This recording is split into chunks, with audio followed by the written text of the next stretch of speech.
is essay to the president in um, Hadija is essay to the president of Uganda. Dr. Samson was a former minority whip at the Congress in Nigeria. Olarawaju is a co-convener here and a consultant. Asohe is a managing director at ESQ UK. Gideon is a political activist and consultant in the Democratic Republic of Congo. And Sophie is a project manager, in an interesting area of ecology. So today we're going to be having these diverse views as we dive deep into the interesting topics today. The first topic will be African technology advancement, breaking barriers and building bridges. Today at the UN Science Summit 2023. Please feel free to, raise up your hand if you have something to say, you want to ask a question, you want to say something, please go ahead before we start the session. Once we start the session, we would like for everyone to be on mute so that everyone else can hear and have a great quality of audio. And from there, we take things on. For myself, my name is Dio. I'm a founder at Cloud and Prem, which is a tech consulting company. And I have a Duke MBA, which I see a few of my Duke people coming in here, the Blue Devils. I see you. But again, we're live now and the sessions will start soon. If you have any questions, this is the time to do so. Thank you. Dio, can I ask you where you located most of the time? Okay, most of the time I'm located in Houston, Texas right now. Okay. Most of the time that's where I'm at, but as a consultant, we go every and anywhere. And what's your relationship with the United Nations? So I am just a moderator today. I'm just moderating the sessions and trying to ensure that I'm a great middleman between the speakers and the audience and ensure that there's a sweet flow of events. Thank you. The reason I'm asking is the two things I'm most interested in. One of them is sort of the next 12 months where the theme of the UNGA is sort of global futures and youth connections with networks. So I was in New York in March when there was a sort of 2-day first briefing of what global futures is about. And obviously it tries to connect science and all, young people's energies around the world. But the thing above all I'm interested in is artificial intelligence and whether we humans can make the most of that or the least of that. Are those your interests too? Yeah, thank you very much for that question. That's a great question. Today, we're going to be focusing on artificial intelligence for some of the sessions that we're going to be talking about. Myself, I am also a very curious person. I've laid my hands on a couple of projects in the artificial intelligence area, but I'm happy to talk with you on that offline. But okay. For now, let us just get prepared and ensure that we have a great session. I'm going to take down your name and try to reach out to you so we can talk about this, okay? Thank you. All right, sure, thanks. Okay, if there's anyone else that has a question, this is a time. I'm very sure that we're going to have a smooth session today.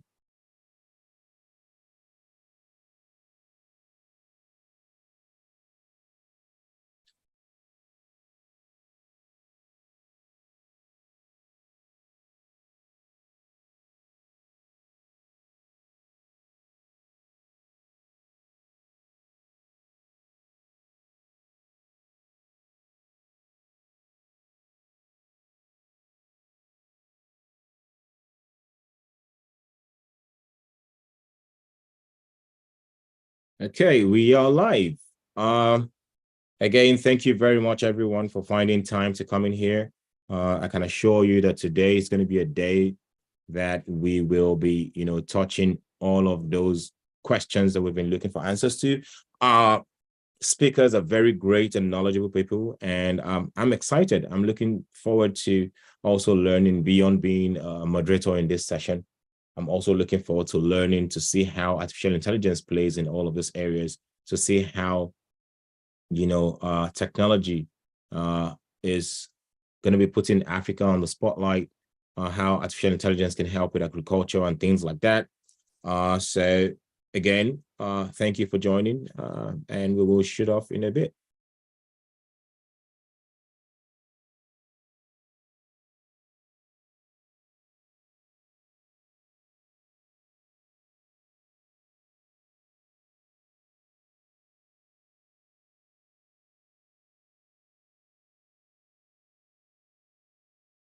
And just to return the gesture, Christopher, so where are you based?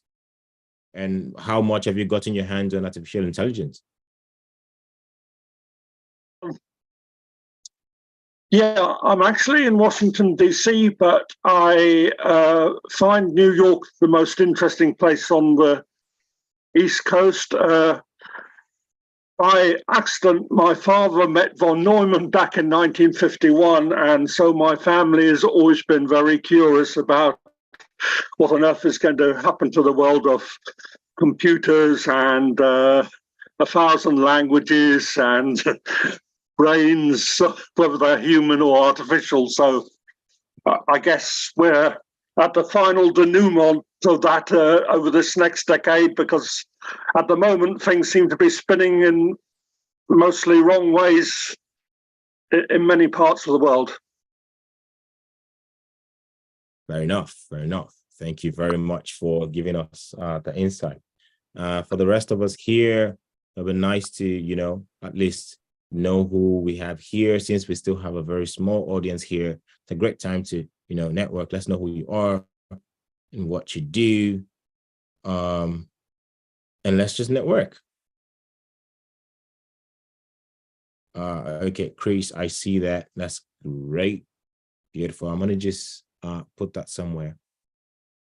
So I'm going to be in touch with you.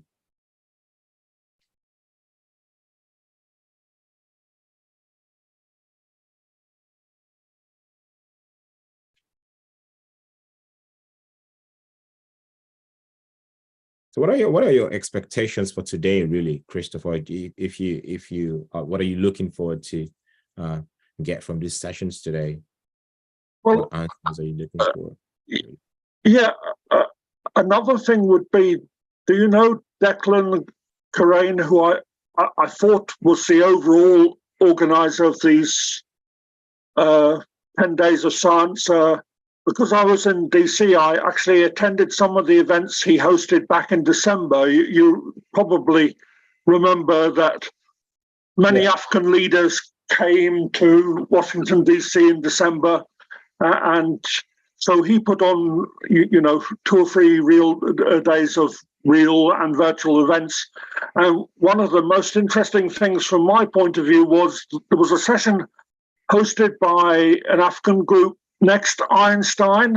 I don't know if you've come across them, but they've basically been training hundreds of mathematicians across the African continent and then placing them in pretty high-level systems jobs. So I was really fascinated to hear that in many ways, Africans have got some of the best ways to train mathematicians in very specific things, which of course then potentially relate to artificial intelligence and system mapping of everything, because I know it sounds crazy in one sense, but in another sense, there is so much data which, if it was more deeply analyzed, could solve many of the local challenges all over the world.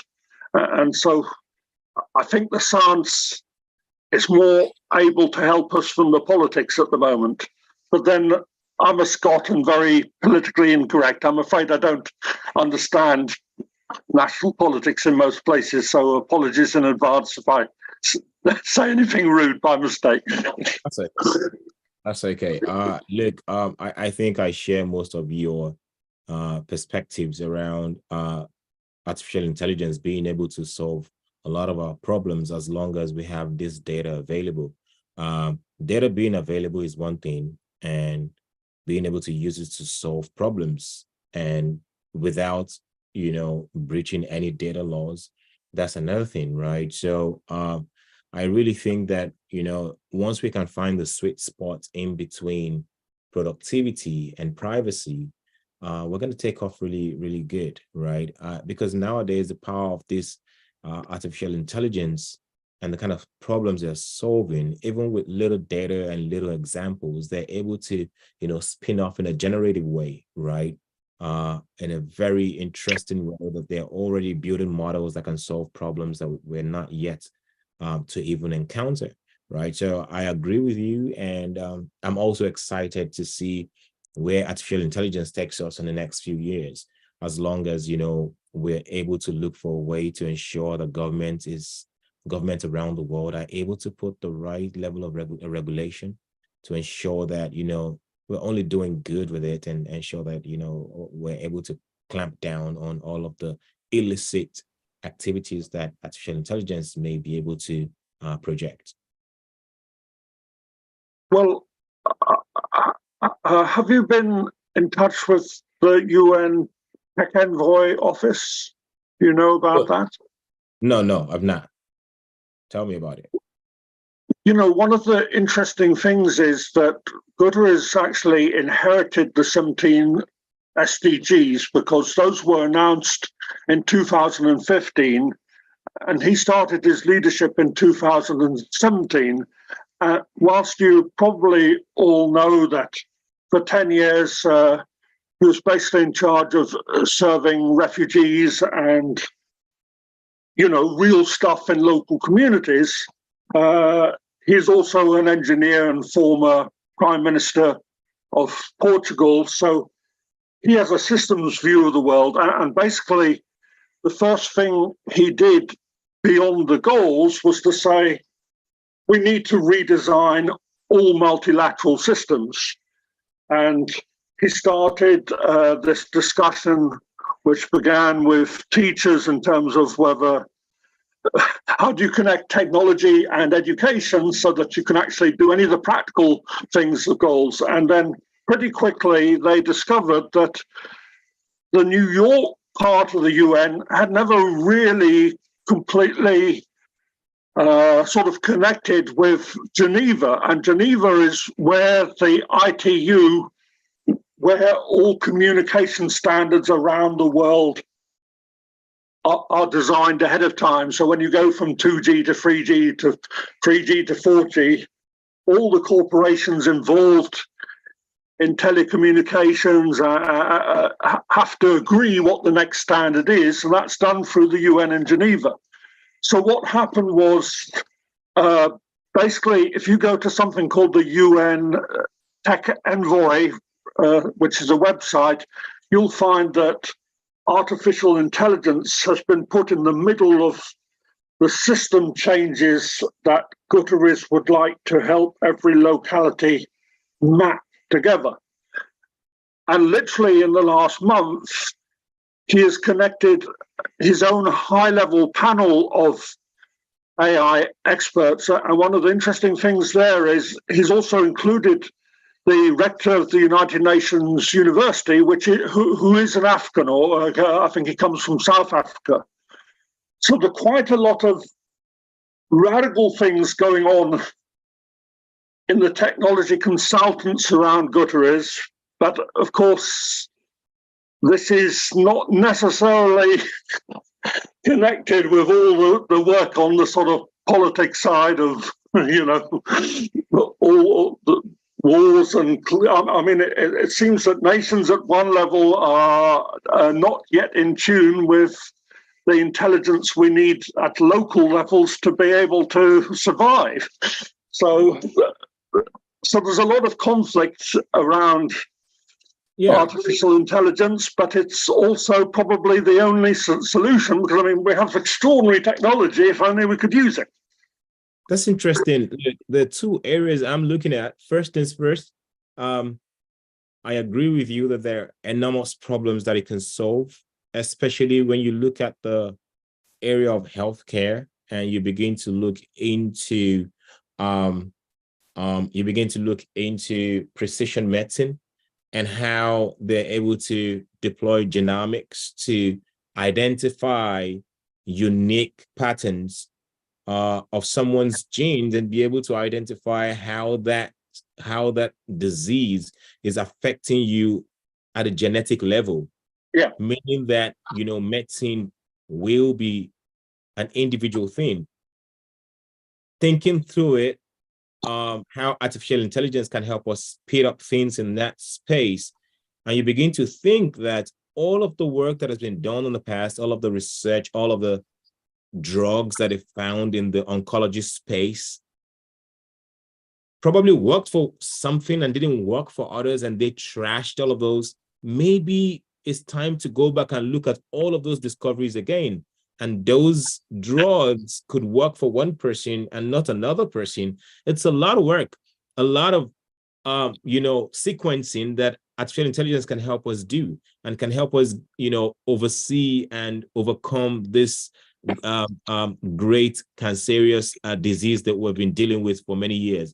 But on the other side, when you look at energy and sustainability as well, when you look at the systems, the supercomputers that they use in powering up this artificial intelligence and things like that, and how someone mentioned to me that, with heat signals, you can find out where these servers are just scanning from space. How do we find the sweet spot between keeping this place safe for humans from a point of view of sustainability, and also continuing to ensure that we're solving problems of humanity? Those are the things that I'm just thinking about. Well, one of the things that has happened is that there is, the trouble is so many technologies are converging, and I don't find the vocabulary very useful, but there is a completely new branch of artificial intelligence which started by, it's the kind of artificial intelligence which actually requires many years of programming of the computer, training of the computer before you expect to get anything out of it. Now, this is very exciting in biotechnology because some people may have heard of DeepMind and AlphaFold. What they essentially did was to get a computer to play the Oriental game of Go over and over, millions and millions of times. And it turned out that the pattern recognition of Go is actually the key to mapping all proteins. So literally in the last couple of years, 200,000 proteins have been open source for biotechnologists to work with. And it is estimated that before, if you only left humans to, develop that database, it would have been 1 million years' work. Wow. So there are things in terms of pattern recognition that if we put the computer onto, the biggest chip today now has 80 billion transistors. That's what the NVIDIA $40,000 chip does. And that's why it can host a sort of chat with us all at the same time or in any combination. But all of these things that interest me most are this new branch where basically you've got the computer to do an awful lot of training on something specific before you expect it to get anything. In general, that's, with the chats, basically the chats have read pretty much every library in the world before they... We could ask him if he would let us have a room there. No, go ahead. So someone was just speaking in the background. Just go ahead. Sorry about that. Sorry, I don't want to speak too much, but anyhow, there's this, basically the people to have a look at are Fei-Fei Li or Demis Hassabis. Fei-Fei Li is at Stanford and has a new book coming out called The Worlds I See. Demis Hassabis, DeepMind, he's the science AI person. And what they are doing with AI is so completely different than any other AI that it's worth looking at and seeing if it helps you on. I mean, the science AI and the biotechnology has just completely changed in the last couple of years. So anything might be possible in that area. That's great. Look, I agree with you, and when I looked at your details that you put on there, I see that you're in the solar space. That means that because I see solar in there, you're doing a lot of solutions in the solar space, correct? Well, it was more that I wanted to have a website, AI Games. I want to basically gamify intelligence. How I do that is I start just with a survey. In the last 75 years, which humans do you think have most advanced humanity? And then we can bring in both human intelligences and the people in the middle of the most fantastic changes with artificial intelligence. And we try and put them all together and then try and land them on different SDGs or different countries' problems. Because basically, whatever is the biggest problem for your people is something that probably, if we got the right data and technology and teams around it, we might be able to leap forward on. Interesting. Look, I think that I have learned 10 years worth of stuff just talking to you. No. It's not me, it's just a lot of brilliant people linking together, and that's why I recommend everyone to choose one chat and keep at it. There will be a lot of rubbish coming out of it, but particularly if you try and ask it specific questions on solutions that technology might be able to help with, you should get some good answers out of it that you probably won't get from people closest to you unless you're already in a very if you're in the middle of a technology network which knows what it's doing and it's advancing solutions, fine, you probably don't need the chats. But the rest of us can get an awful lot out of the chats if we ask some questions now, in my opinion. Great. So I see that some of the speakers that we will be having today are already trickling in. And look, Christopher, I could listen to you the whole day. I'm learning so much from you. But while we're still waiting to get the main event started, and while we're still trying to get our speakers to get to the right room. If you're a speaker in here and you're in there physically, you're supposed to be in room 2, which is room 2-1, which is the first on your left. That's the room you're supposed to be in.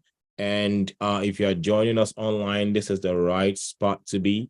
But please, I'd like to know some of the people in here as well, just so that at the end of today, we're able to network and, make the best out of this. So just come off mute and tell us who you are, what you do, where you're calling in from, just in 30 seconds or one minute each. That would be nice. And then we can network afterwards. And if you don't want to come off mute, I might need to cold call people. Okay, so please go ahead.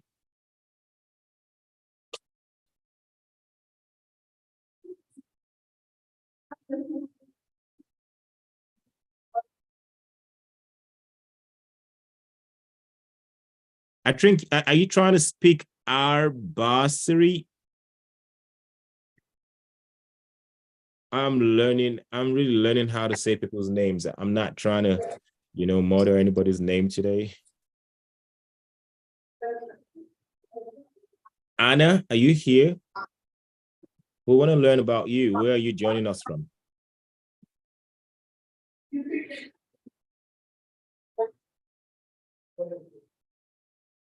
Arbasari. I think you can rejoin. Maybe that will solve the problem, because we can't hear you, Arbasari. I see that you're making an effort. to speak to us, but, we can't hear you at this time.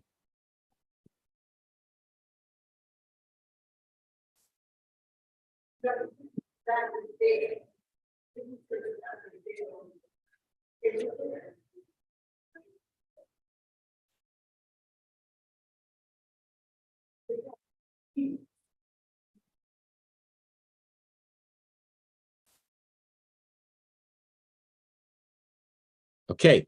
Is there anyone, our bursary, I think you can rejoin so we can hear you. Is there anyone else that is joining us from any other part of the world? I see Chidima here. I see Alamelu. Please come off mute and talk to us while the group is still small.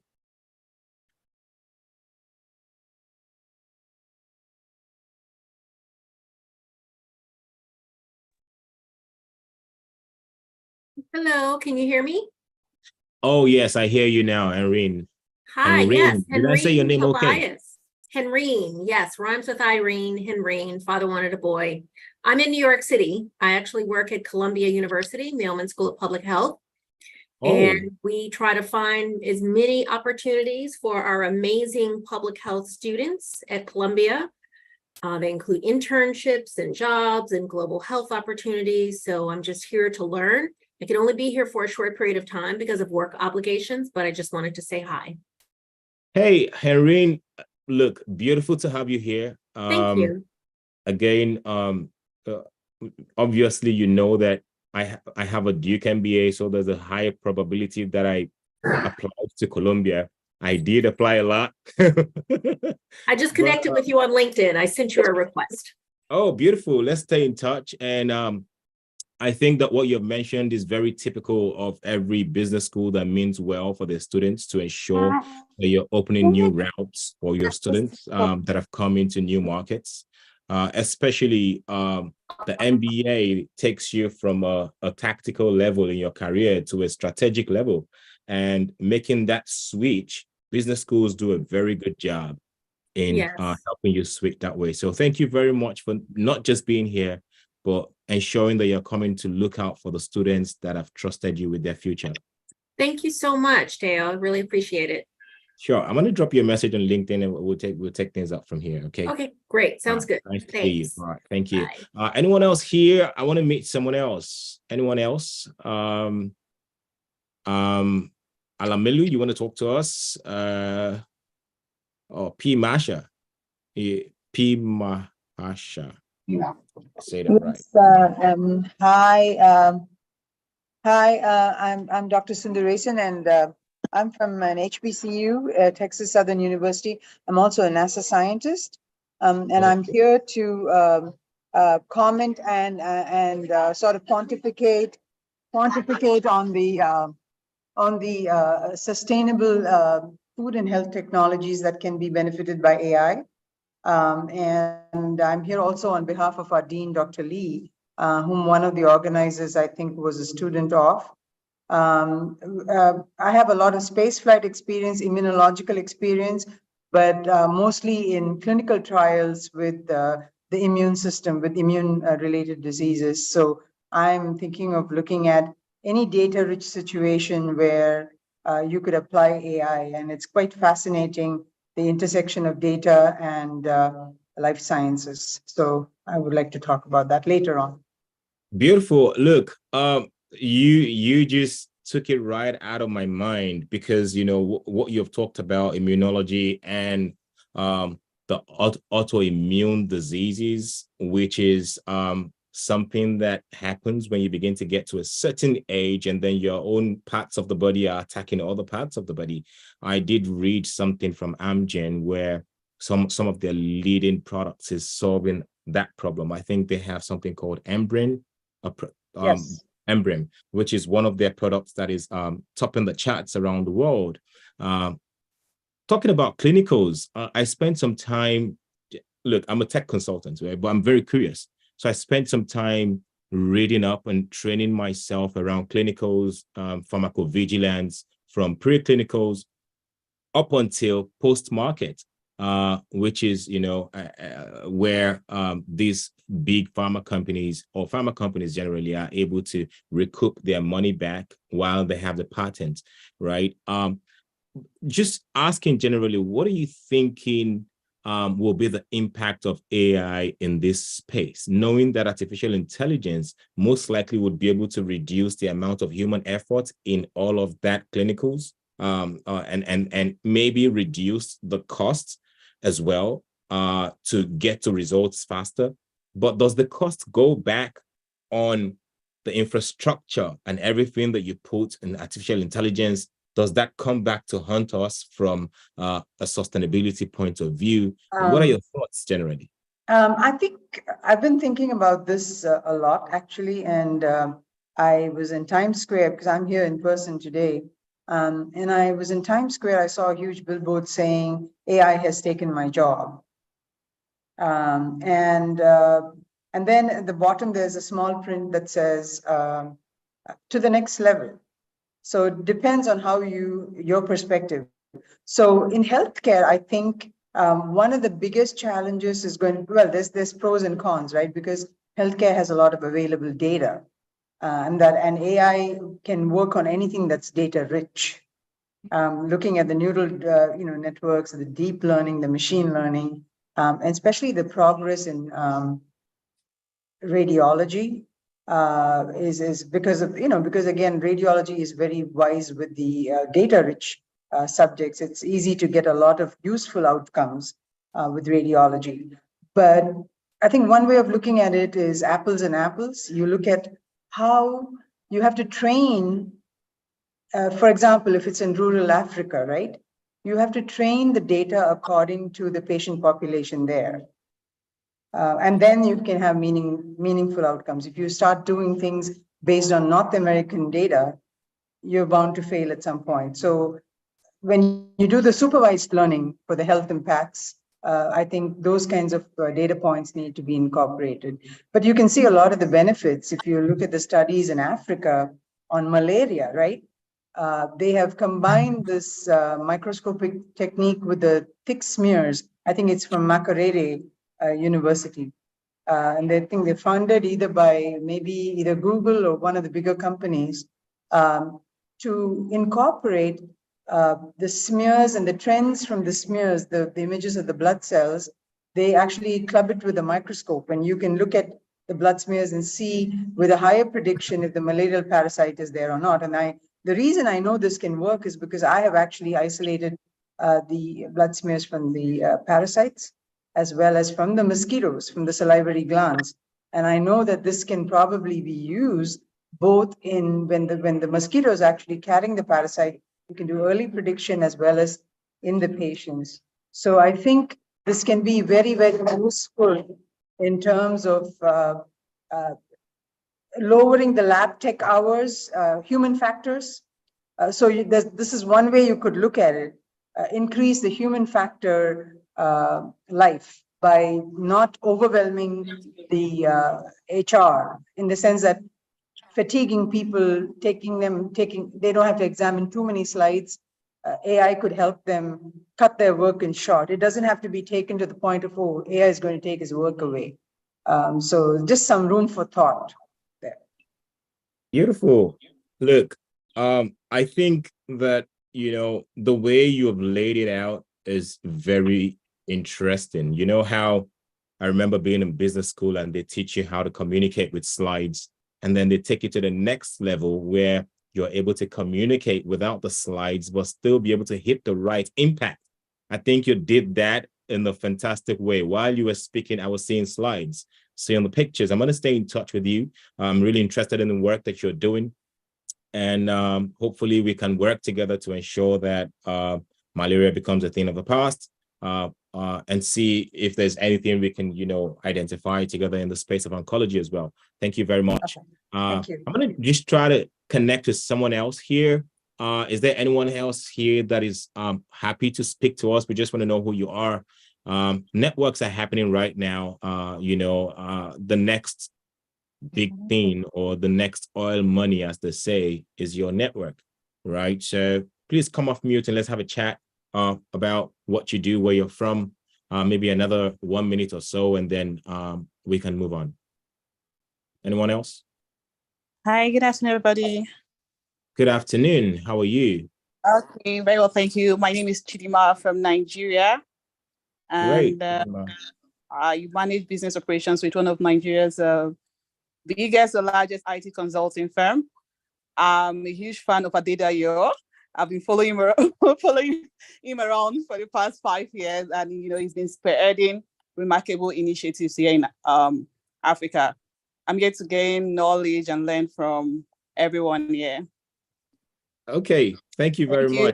much. Somebody has just jumped in to put me on the spotlight. Anyway, I'm just the moderator here today. It's not about me. Let's try to connect with other people. Thank you very much for the kind words, Chidima, and I will stay in touch with you. I already took note of your name. Esther, you want to talk to us? I think Esther is going to be one of the speakers today. Not in the first session, I think, but if you want to chat to us, that's fine. Let's know who you are, what you do. Alamelu, anyone, just come off mute and let's talk. So hello everyone. So I'm Hi, Adosa. How are you? I'm good, thank you. Good to meet you virtually. Same here, man. Same here. So yes, I'm here. I'm very excited to be here. I'm on here for the third session, which is about improving food security and health outcomes. My background is about 27 or so years in data and AI, and really been a leader in the space from a organizational standpoint. Lots of cross-industry experience. So I was a chief data officer most recently at the largest Middle Eastern actually health insurer. So doing a lot of work around how can we use AI to shift the whole health conversation from almost from the care element back more towards the sort of wellness and prevention. So that's one element, but also I'm an author and written a couple of books on data as well. My most recent one being value-driven data, which is just published just now. So I'm very, very excited to be here. I think the main sort of key element I want to really focus on is how we can balance value with AI and data, because I think a lot of the challenges that, of course, we hear a lot of the benefits we've been getting. There's plenty in health, there's plenty in food. There's plenty, I think we can bring, knowledge from the West into Africa, because there's lots of positive cases already on the ground that we can literally almost copy and paste, if you like. But I think we also need to be very careful, because there's a lot of challenges within that as well, lots of risks and challenges, which I think we should really bring to the fore. So I'll be very, very keen to bring all of that into our conversation later on today. Thank you very much. Look, I feel 20 years smarter just by listening to you for this few seconds. Thank you very much for sharing your background. I have just one question though. Sure. I see that you have a data background. Look, how did you feel when you found out that artificial intelligence is here to help the non-data people see the impact that can happen when data is utilized in a very productive manner? How did you feel? No, it's incredible. I think because I've been in this space for so long, I've seen a lot of the history and trajectory. I think it's brilliant, because I think one of the big problems before AI was that people found it very difficult to see the final kind of outcome. It almost felt an intangible thing. What's this data thing? How does it help us, right? And I think now with AI, of course, we had reporting and analytics before that, but I think with AI, it's so much easier to see the end result. And my area of expertise really is around value. And it's so much easier to quantify value when you look at it from an AI and more broadly data science standpoint. So yeah, I felt very good.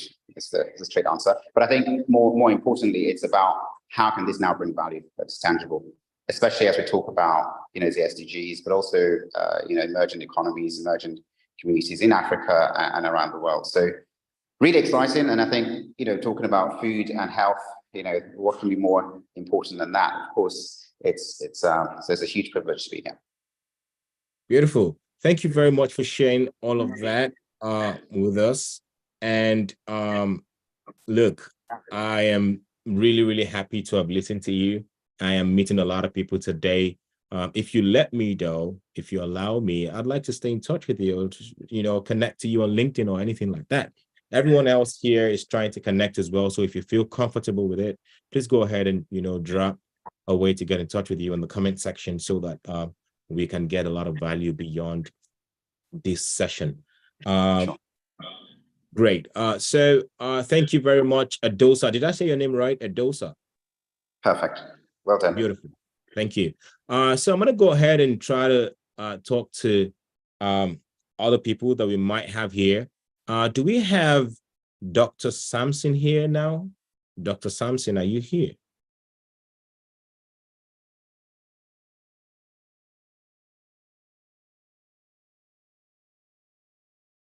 Okay, Dr. Sampson is not here. Let me see who else we can have a chat with. Who else? Thank you very much, Christopher, for dropping that, the LinkedIn link. Everyone else can go ahead and, emulate that and just drop your LinkedIn so that we can all stay connected. Who else would like to speak to me? I want to learn a little bit about who you are and what you do, just to ensure that you get a little bit of a spotlight and we can get value, just like Adosa said, value for attending this session today. Just come off mute and let's do it.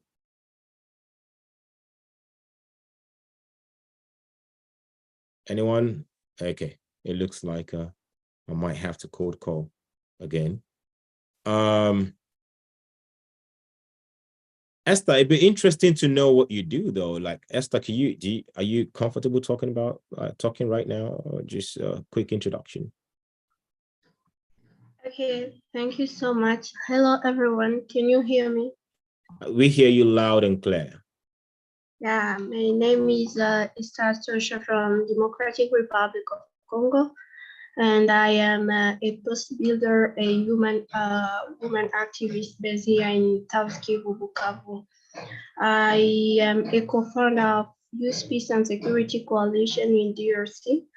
And it's a coalition that unites all the organizations that work in the implementation of the Youth Peace and Security agenda in DRC. I am also a street business school coach, and it's a global program that enables women from low background to become entrepreneurs. I started the program here in DRC in 2020. And currently I have like over 400 women who have graduated and they have income generating activities. I am also a representative of Young Women Leaders for Peace in South Kivu. It's a program of global network of women peace builders.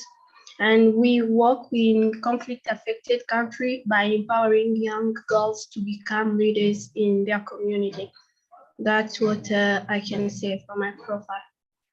Beautiful. Thank you very much for sharing that. Look, I think it's interesting. I find it very fascinating when I find people who speak very good English as a second language. I wish I could speak French as well as you speak English, but merci, enchanté, and yeah, à tout à l'heure. Okay. But my English sometimes doesn't flow out. It just mixing the language. So kindly bear with me. But is it 1,000 times better than my French? Because je parle français juste un peu. But anyway. Yeah, I can do. Thank you. Thank you very much for sharing your background. Please go ahead and put your LinkedIn or anything that we can get in touch with you sure. in the comment section to ensure that we get a lot more value from this. Thank you very much. Yeah. Okay, great. Is there anyone else that wants to talk to me? I'd really love to talk to Aline, though, Aline P or Elizabeth Agatha. Elizabeth, you want to talk to me? Hi, Daya. Hey, how are you, Elizabeth? I'm good, thank you. Okay, let's meet you. Who you are, what you do, just to ensure that people can stay in touch with you from here. All right, thank you. So I'm Elizabeth Agata Musa. I live in Sierra Leone, West Africa. And it's a small, beautiful country with a good landscape. So it's called the Lion Mountain because we have the image of a lion. So we are all lions and lionesses, and all of us that live in Sierra Leone. That's how amazing we are. So I am Elizabeth, and I'm a woman and a girl champion. So I live my life for women and girls in Sierra Leone. I work to empower them because we want to break the stereotypes, all of those things that have positioned women in one place. We work collectively with communities as well as even the women and the girls that we serve in order to break those patriarchal systems that have limited women's participation. They have limited their voices from speaking up on issues that has to do with them, and also positioning them in strategic leadership, whether in governance, at community level, at district level, or at national level. So basically, today I work in numerous communities in Sierra Leone, especially those deprived and marginalized communities where women face acute disadvantages. We work with those communities and see how women come out from those challenges. So basically, that's who I am, a woman and a guy champion, and an activist and an advocate for women specifically. That's beautiful. Look, I'm going to be honest with you. The courage that I hear in your voice as you speak is unbelievable. And I just want to say congratulations on the work that you're doing and for stepping up for women and to ensure that you have come to the world stage, the global stage, to speak about and give a voice to the women who may not exactly have their voices heard. So this is great. I'm going to say something to you before I let you go, though. I have a very, very interesting question. Myself and my friends all over here and all over the world, we're still trying to understand because we're trying to look for a way to move to Freetown because we heard that everything is free down there. Can you tell me how that sounds? Is that true? So I truly doesn't want to give you the leakage. It's an experience you need to come and get yourself. Interestingly, a lot of foreigners have come to Sierra Leone and they've refused to return to their country. So I hope you'll not be a victim, but it's a nice time if at all we could have you in Sierra Leone. You enjoy everything free, trust me. You enjoy the beach. Of course, the beaches and the mountains, beautiful, and they are free. Oh, okay. All right. And food too? Food?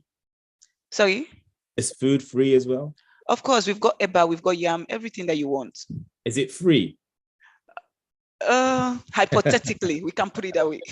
All right. Thank you very much for sharing this with us. It's interesting to have heard from you. I'm from Nigeria, so I can consider myself your neighbor, and it's great to have had you here. Thank you very much, Elizabeth. And please drop your details in the chat so that people can stay in touch with you as the audience continues to grow. Thank you. Thank you, Daya. It's a pleasure also to be in the platform. Thanks. Same here. Thank you very much. I'm going to move ahead with someone else. I think someone else was trying to speak earlier, where we're trying to, what we're really doing for those that have just come in is we're trying to hear who people are and what they do, the amazing work that they do, and for us to continue to network just before the event starts proper, right? So if you want to talk about the business or anything that you do, this is the right time. Just come off mute and talk to me, and let's connect to great people as we wind down towards ensuring that this event becomes something that is bringing people together afterwards. So if people do not speak, nobody's speaking yet, I'm happy to cold call, but if you want to speak, please let us know what you do.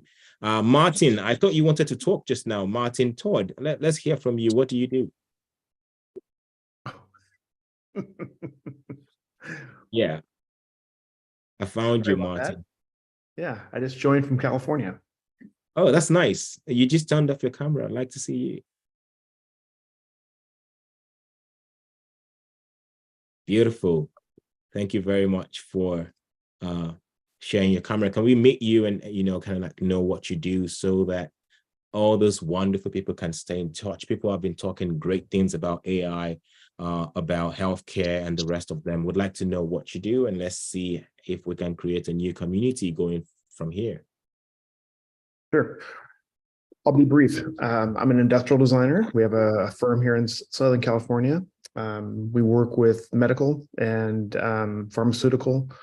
We develop different products and services for different clients. So I'm curious about this forum, and was invited by some cohorts in the AI space. So happy to be here. Beautiful. Thank you very much for sharing that with us, Martin.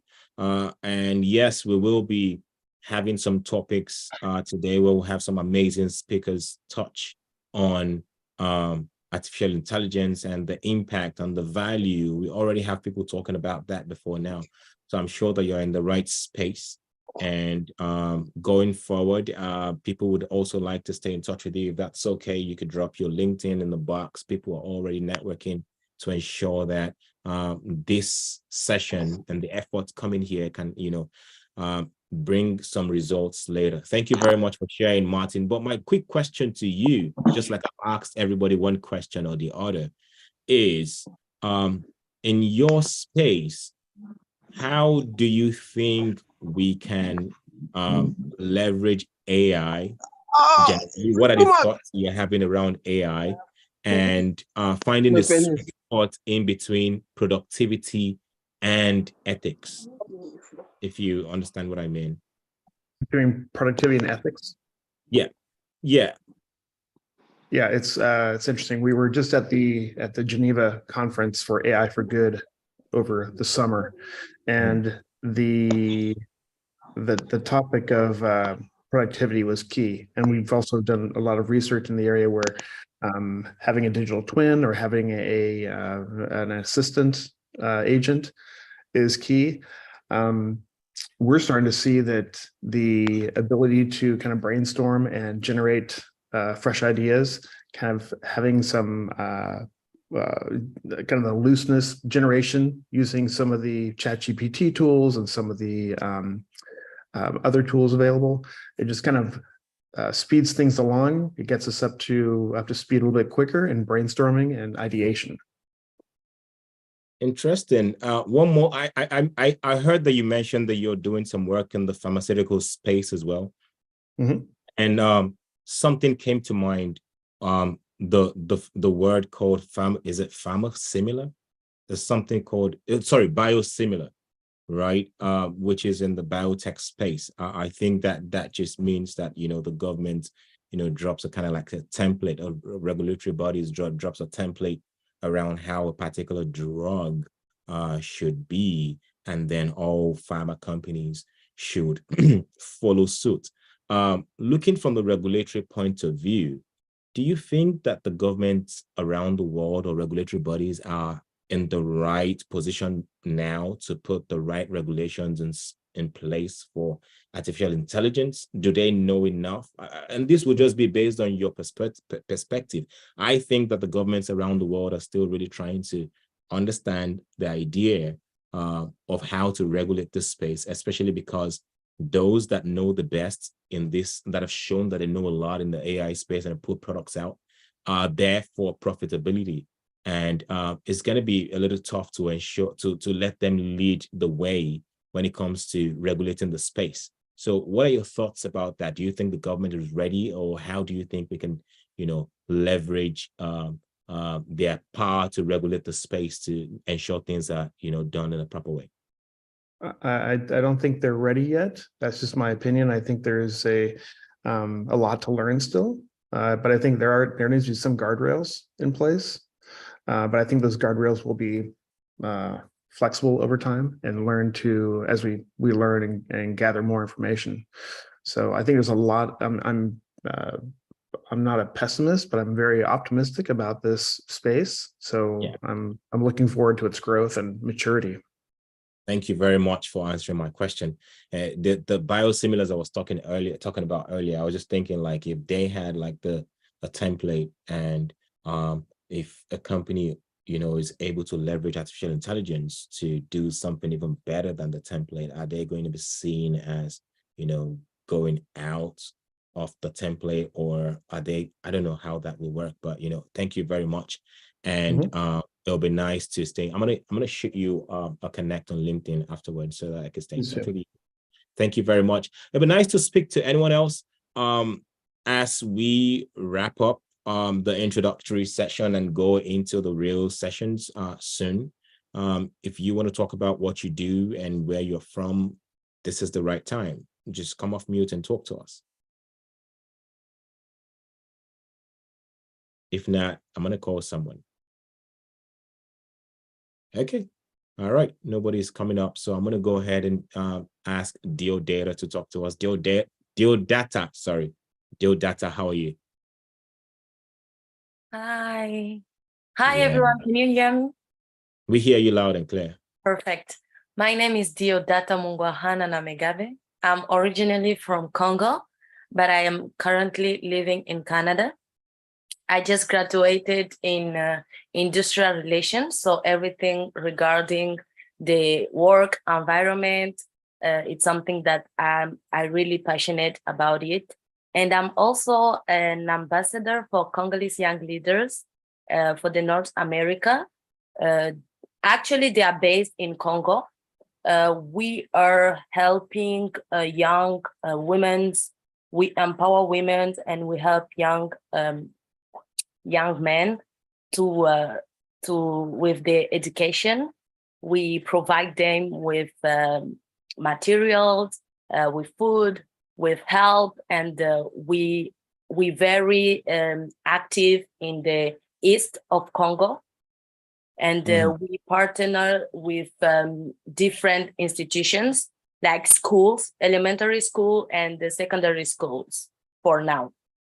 And our vision is actually to put in make sure we are impacting the young and the women as well by implementing the 17 SDGs of the United Unions. Yeah, Nations. That's beautiful. Thank you very much for sharing that.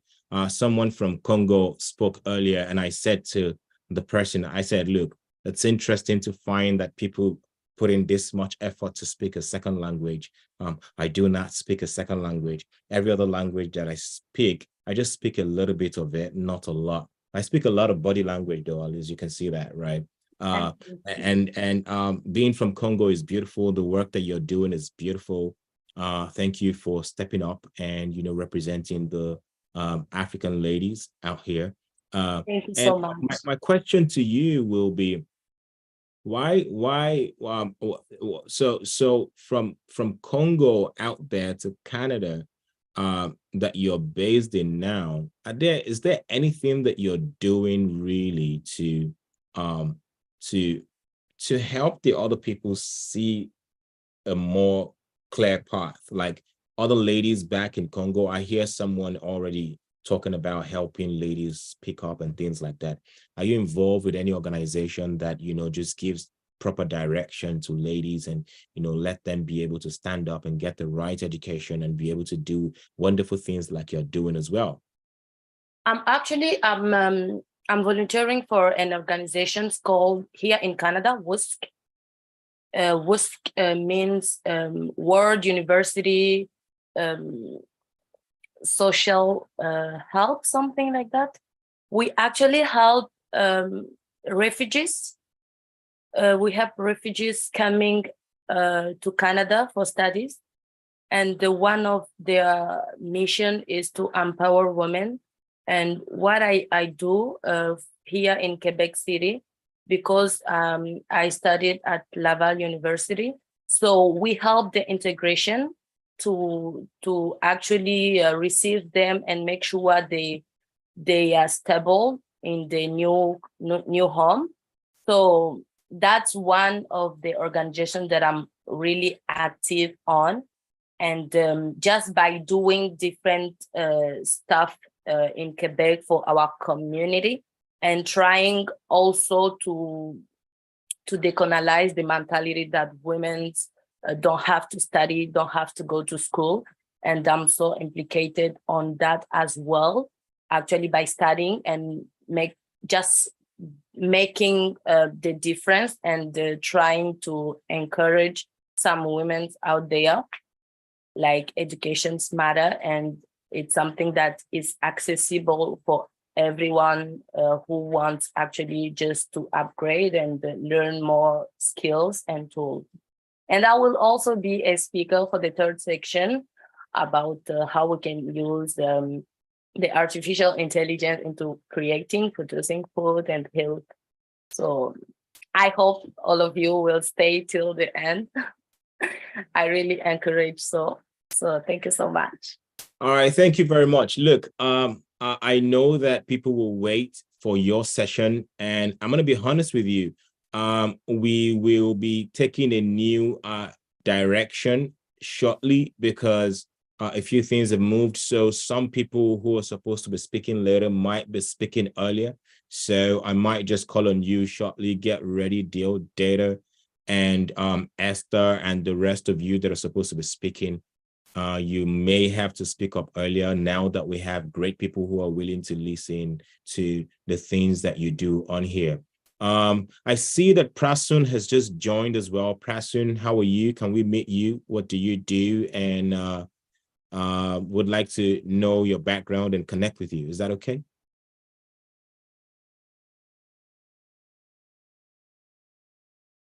Prasun, are you here?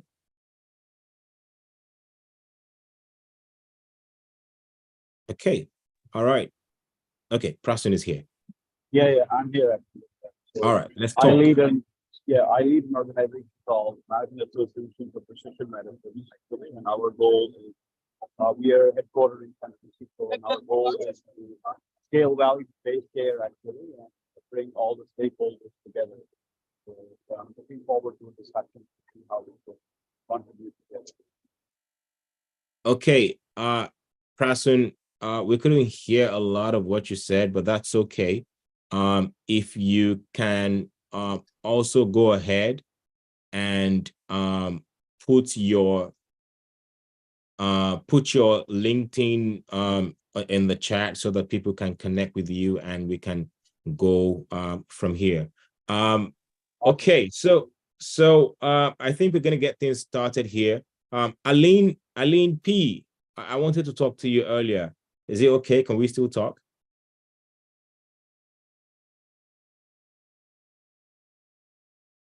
Aline?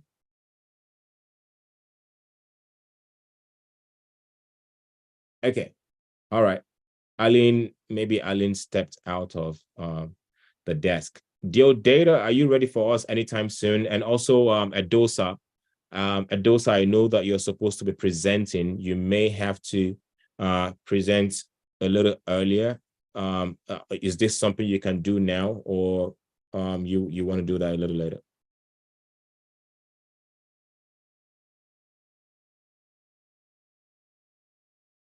Adosa, are you here?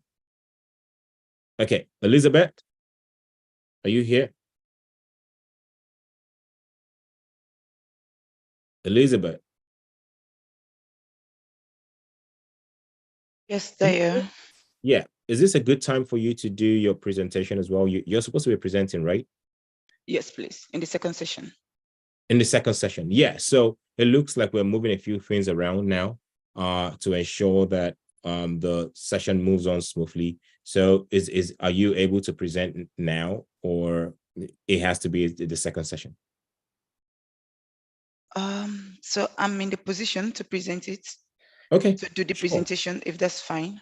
Yeah, that's fine. Let's go ahead so that we can begin to get insight into what people do, and then we can get into the event properly. So please take it away. I'm going to allow you. Are you going to have to share your screen? No. Okay. All right. So let's go ahead. Just come on Just- video. I'm going to put you on the spotlight, and then we'll take it from here. And people, please get your questions ready. I will have my questions ready as well to ensure that we have a very wonderful and engaging session. And let us know what you're going to be speaking about and whatnot. Okay. All right. Thank you. Thank you. Also, the event is live on YouTube and other platforms. So, you know, just to let people know that. Okay, Great. let's go ahead. Thank you. Thank you, Dayo. Thanks to everyone participating in today's session. And I'm privileged to be here. I think it's also an opportunity for those women that we work with in the communities whose voices I'm amplifying today in the wider space. So thank you for the platform. And I'll be talking briefly on empowering the next generation of women. So what we've done as a nation coming from Sierra Leone, West Africa, and how do we see women, especially those young ones coming up in the area of science. So I'll start with my country. Sierra Leone is a small nation, as I said, with a very small population, about 7 million people. So our staple food is rice. Unfortunately, where I came from, our staple food is more of cassava. So as a nation, we've strived so far. And for me, I think we are progressing as a nation, because if you look back into our background, you found out that Sierra Leone is a patriarchal state wherein patriarchy dominates the entire country, including even in the remotest community that you go. It's a nation wherein the men take more dominancy in terms of taking decision and leadership spaces, a situation wherein the roles of both gender, be you male and female, is being defined by society. So as a result of that, even what a woman can do or a girl can do is actually being determined by what society says. So over the years, especially in the area of science, we've seen that only a few number of girls actually aspire for that kind of space, because right from when you're a child, from your home, the home identifies the role a girl should play, even the toys that you play with. So for us, there is this thing they call like a toys. It's like a baby. They give the girls the baby and they give the boys the ball to play. So it has already it's already telling you that when you grow up, you only be in the kitchen to bear children and also cook.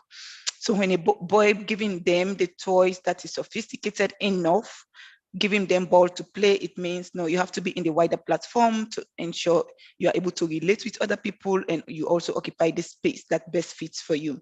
So, and of course, women are not allowed to speak openly.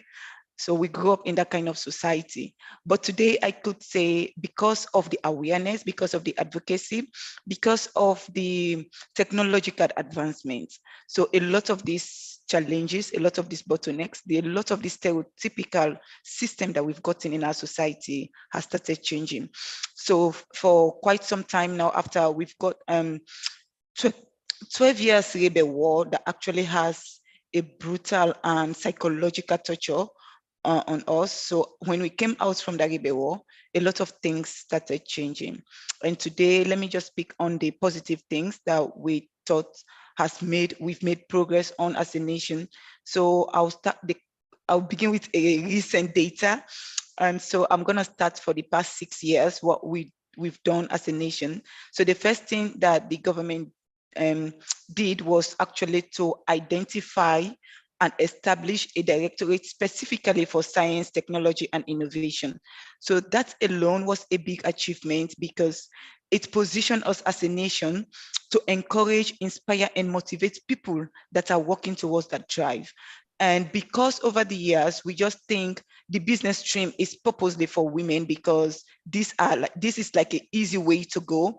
So whilst we leave the science stream basically for men, so what the government did was to give like a free scholarship opportunity for, especially for girls who aspire to undertake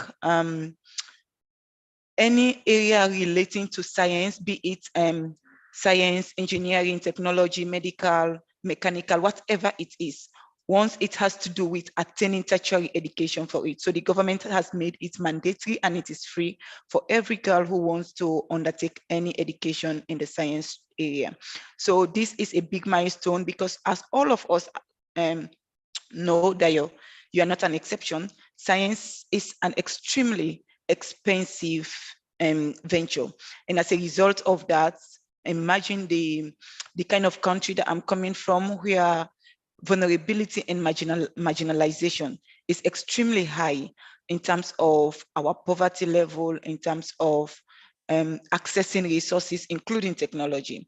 So giving that kind of space to young girls in order for them to pursue their career was a great privilege. And for us, it's a great achievement that we can boast full of today. We have a lot of girls now that have graduated in those sciences, in those science areas, whether in medicine, in engineering, and they're making a lot of impact today in our society. As a result of that also, those women have formed like a solidarity group wherein they come together to mentor, to provide mentorship to other girls who are aspiring in order to attain this, the area of science. So as a nation also, what we did was for us to, so as I said, we work with, there was an opportunity wherein women in marginalized communities, illiterate women, they were being given opportunity to go to India and train. We call them barefoot women. So these women went to India and trained for, I think it was 8 weeks, and they come back. When they came back, they are doing amazing things in the communities. So basically what these women are doing is to go to those remote communities. So for us in Sierra Leone, when you talk about energy, only about 7% of people have access to energy. So, but when you go to those remote communities, it is less than 2% of people actually having access to energy power system. So what these barefoot women are doing, they are working extremely in those communities using local materials to produce solar energy for women and also vulnerable and deprived households in the communities in which they work across the country. So that has transformed. We've created a lot of transformation in that aspect, wherein thousands of women and also households, including both men and male and female, are now benefiting. They are having access to solar energy through the Barefoot Women Initiative. We also have Women Behind the Lens. So Women Behind the Lens, over the years, we actually, as I started saying in my earlier introductory, so the science stream was purely meant for men or for boys. So including even the use of camera. So over the years, what emerged is to see young girls aspiring to be behind the camera. They want to be photographers. And today, those young women are now like inspiration to a lot of other young women. They now have their own photo studios in which economically they are benefiting, and socially they are also transforming other girls and also their own lives. So this is the kind of spaces as a nation we've created so far. And of course, I own an initiative and I called it For Her Initiative. So what basically that we do in that initiative is to empower women and girls to be themselves and actually to support them to thrive and also to attain the aspirations in life. What they have meant to become, they become it. So we work with marginalized girls in the communities, those deprived, those that they think education is actually a privilege, those that think education should be a rich man's sons that could acquire it. So we are giving free education. We are supporting them with free quality education. We are providing them school materials as well as learning materials in order for them to go to school and also acquire education and also pursue their own dream and career in life. So we also work with their women in those communities to see how we could empower them in order to take care of their households. Because we believe empowering women creates a ripple effect in every household. When you empower a woman, it's not just like I've empowered a man, basically it's for my wife, my own family, but a woman thinks beyond the home, a woman thinks beyond a community, a woman thinks beyond even the society she is from. So that is the kind of empowerment we are giving to the women in society, wherein they are creating now a ripple effect. For instance, we support women with the greenhouse farming. So when they after the production of whatever produce that they're able to get. They have the village savings loan, wherein they're able to save a lot of resources as a profit from what they've generated from the production. So that money is being used to take care of the school affairs of their children. Is the money they used in order to take care of the medical services of their children? Is the money they will use in order to make themselves socialize? So we've gotten a situation wherein when a lot of communities we visited prior to now, and you see a man living with a woman for 10, 15 years, and they've given birth to 8 to 10 children. There's no marriage. And we said, no, this could not continue. So we've actually empowered them and built up their social life. Now we're having, we're building the community spirit in those women and also the communities that we live for. So what is more interesting is the fact that a lot of this patriarchal system that we've been facing in the society, wherein the men thinks they are on top, the men thinks it is actually them that could drive the change. It has started, even though there are challenges, but we are making progress because we are seeing a change wherein men are now championing the empowerment of women. You can hear a man talking, says, I named Joseph, but I support a woman and I'm a woman empowerment champion. So therefore, from today, call me Josephine. So we have series of those kind of testimonies coming out and those men supporting us effectively to ensure that the marginalization and also the challenges and limitations that women face in those communities that has made them vulnerable to gender and sexual-based violence, made them vulnerable to be at the back, is actually being demystified. So as a nation, as I said, in terms of gender equality, I could say we have made a lot of progress. So what the current government did also was to pass an act called Gender Equality and Women's Empowerment Act that actually gave the women about 30% quota representation in governance.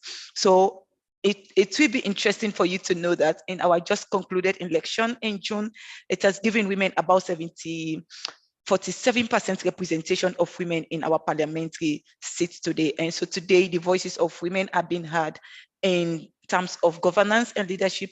Is actually great to report or to record that indeed we are making a significant progress, and also the spaces is actually being now occupied by the women in Sierra Leone. Elizabeth, look, you have blown me away by the things that you've done so far, and it's really interesting. Thank you. But again, look, what I'm thinking about as you speak is how can we leverage artificial intelligence or technology to ensure that the work that you're doing is even for the better, right? In a case where you're trying to work with data, maybe be able to show that women are able to get done better. Leveraging artificial intelligence would be great in that space. But look, the work that you're doing is great. My question to you, and anybody that has a question, I'm going to take 2 questions for her. But my question to you is, if there was going to be, is there anything that you need right now? Sorry, Dayo, I'm having a negative feedback. I don't know whether somebody's mic is on. Yeah, Africa Coalition don't worry, for Development. Don't worry, I've taken care of that now. Thank you. So my question to you is what is it that you need at this point to get you to the next level? Because this is actually an event that is being broadcasted live, right? Just so that maybe somebody will hear you out there and be able to connect and give you what you need. What do you need? What problems are you facing that is stopping you from getting from here to the next level? And how can we help? Okay, so one I'll talk about, maybe I'll just list like 3 of them, but the major one is the infrastructure. So for us, with all of this progress that we've made, we still lack the infrastructure in Sierra Leone in order to advance technology. So example, I could say, if you move away from the capital city about 1 or 2 miles, you'll never have an effective network to even make a simple phone call. So the infrastructural and space could be provided in order for us to advance technology and also position women in such a way that they are able to use those technologies that are available effectively. The other thing also is access and affordability. We all know science is a is an expensive area. So in order for women to actually explore a leverage on this opportunity for them to advance their career and opportunities is for us to maybe provide scholarship as the government has done, which is not enough. We are still having challenges with that, even though we are making some gains. So, but we still need an opportunity where women have access to resources in order for them to be technologically adequate or effective. So we also need this, I penned down something.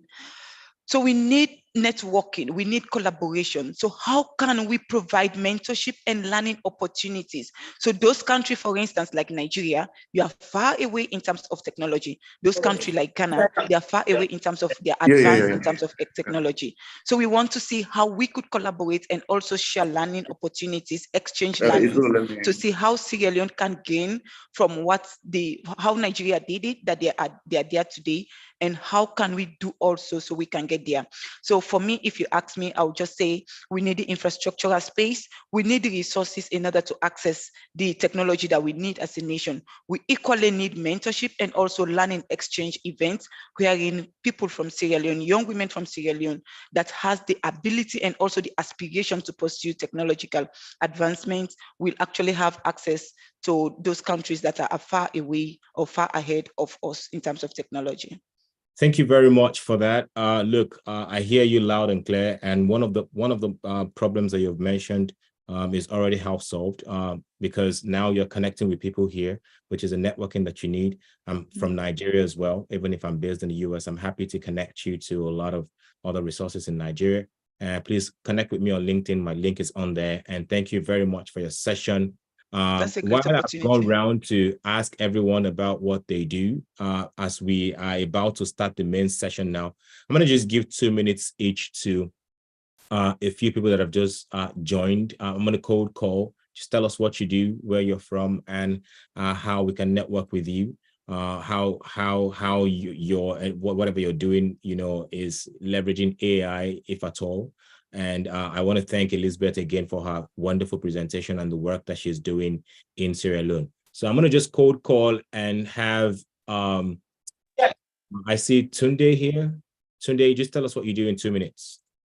While I'm waiting to hear from my organizers, I'm chatting to them on WhatsApp to know the set of next people that will be chatting. But is Tunde here? And then I'm going to take maybe, I see Miracle here as well. I'm going to take you next, and anyone else that wants to, just drop me a message. Once I a few minutes, then I'll put you on.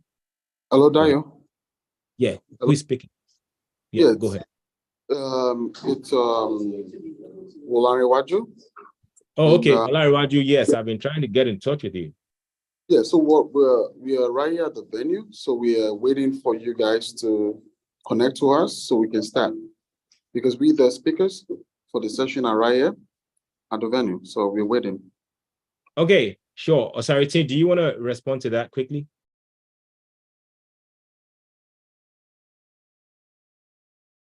Are we ready to go with the guys at the venue? Yeah, we're ready. Okay, all right, let's go. As we get things started, are we able to get them on video? Okay, let me just put them on the spotlight. For the other guys that we would actually be listening to their businesses, hopefully we can touch on that a little after this to ensure that the network is growing bigger. And Osarity, look, thank you very much for connecting us to the venue. And today, let me just, Osarity, do you have a moderator on ground there, or should I just, kick it up from here?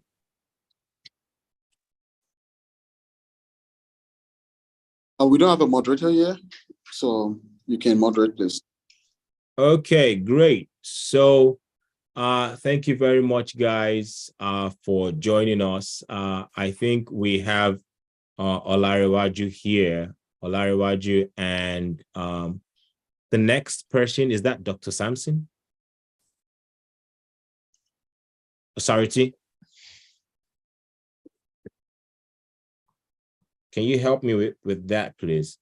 I see Olarewaju, and I'm very happy that Olarewaju is flying the African colors based on, you know, how he's looking today. I'm very proud of that. And the next person is Gideon. I believe that's Gideon Baleke, right? Gideon Baleke. To quickly introduce Olarewaju Adewale is a co-convener, Winners Circle, and he's a founder and senior business consultant with Winners Circle. He's based here in the US. The next person is person sitting next to him is Gideon Baleke, and Gideon Baleke is an executive director, Children Hope Forever / political activist from the DRC. Can you hear me, Gideon? Authority, can you come off mute so that we can hear you guys on that side as well? Thank you. Gideon, do you hear me? Can you pin my my screen so you know, for slides? Okay, yes, I'm going to do that. I'm just quickly trying to introduce the both of you. Okay. There you go. 1 second. I'm going to have to remove myself and then pin your own screen. Trying to introduce the both of you. Okay. There's feedback from out there. There you go. 1 second. I'm going to have to remove myself. And then, Osas, is there any way you, Osas, can you use the both of you? Okay. Feedback from out there. I get feedback from out there. So if there's a way that you can mute one of the devices and ensure that we have just one, it'll be nice. Okay, I think we're fine now. All right, so I have you on the spotlight, Olarewaju. I believe it's time for you to present. Please take it away. We'll be here to ask our questions and to engage with you as you present. Thank you.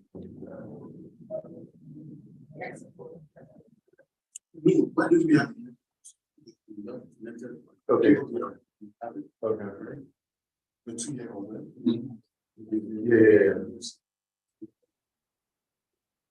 Yeah. There was one other related to, so it's like. Osas, are you guys ready for us?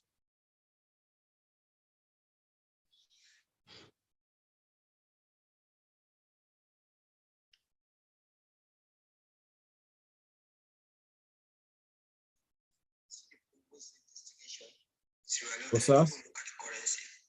So there's no way if you not to Sierra Leone, I send them, it goes and that's why they send them money for everybody. The can't send money, they send money, then they there to. Osas, can you hear me?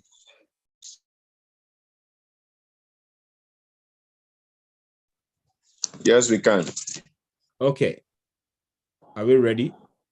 Yeah, if you're not ready, I'm happy to quickly just have a quick chat with some of the guys on here while you guys get ready. Is that okay?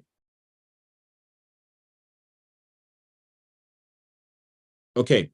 All right. While we're waiting for them to get ready for us, I'm going to just quickly have a conversation with I think I was trying to talk to Tunde Oke earlier, who just joined. Tunde Oke, can you come on video and chat to us? Is this a good time for you so that we can know what you're doing and where you're joining us from? Tunde, are you here? Okay. Yes, I am. Okay, great. Let me just also add you on the spotlight. Let's have a conversation. Right. So Tunde, what do you do and where are you joining us from? Hey, hi. Thanks for calling me out. My name, as you mentioned, is Tunde. I'm a product manager at Microsoft currently, and I lead a couple of areas within the Microsoft advertising platform, from billing, payments, API area of the business, and I'm currently based in the US. Oh, that's interesting. So talk to us about, like, are you doing any interesting projects on the side? anything that might be able to help Africa, get on the spotlight, any projects that you're doing that is leveraging artificial intelligence, just talk to us about the interesting things that you're doing.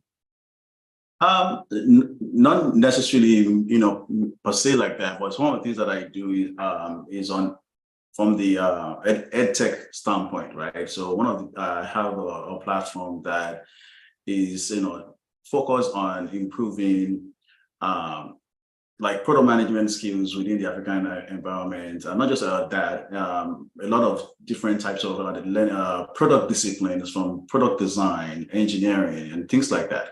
So my platform is working towards improving those skill sets within the African environment. So that's what I'm focused on right currently. On the side as well, I try to support African businesses, African startups.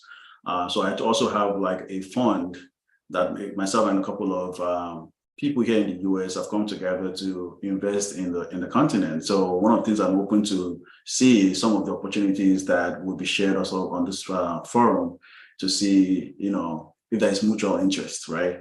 So those are kind of the two things that I'm currently, involved in, that relates to the continent of Africa.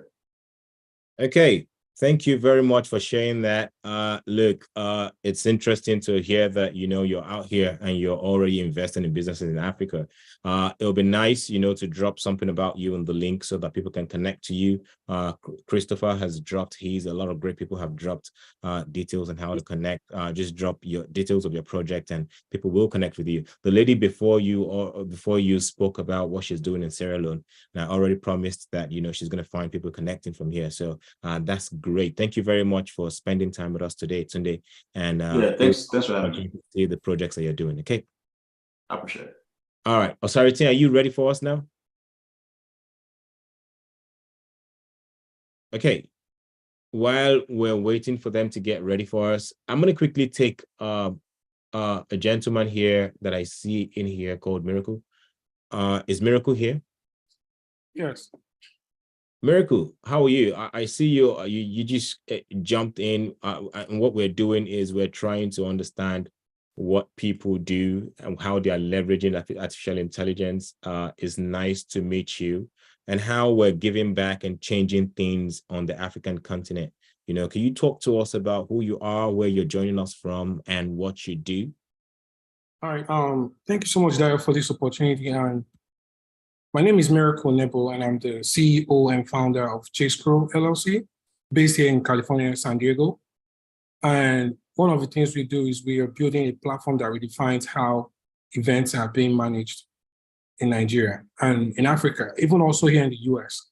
So we're redefining how events are being managed. And, our platform is quite very innovative, something like, I know a very good example is Eventbrite, but I mean, we're building something that is way different from whatever other person has, worked on before. So that's why it's quite very innovative and very different. That's what great. Thank you very much for that. Look, before you joined, we were talking about artificial intelligence, and it's interesting how that might be able to work in your space. Are you guys thinking about being able to gather data from every event, feed it into your artificial intelligence model, and be able to teach people or guide people who are putting events on your platforms on what to do and what not to do, the mistakes that other event owners or event hosts could have made in the past, to continuously make events even safer? Because as artificial intelligence gets involved, you're not going to make the same mistake twice. So you're only going in one direction to ensure that you're having very safe events and perfect events. Is that something you guys are thinking? Are you doing anything in that area? Yes, absolutely. Because the next project we have coming up, the next phase that we're going to after the Q4 of this year, is we're going into data analytics. So it's something we're definitely looking into. Beautiful. This is a great platform to ensure that you're able to spread the word and help other people around here with their events as well. The lady from Sierra Leone had spoken about the things that she's doing. It'll be nice for her to be able to find a platform to get things done. She talked about infrastructure and also high cost of, tech, and looking to partner with entrepreneurs in the US, in Africa, in Nigeria, and the rest of them. Please go ahead and drop some links in the chat box so that people can connect to you, and we can leverage each other's experiences to get things done better.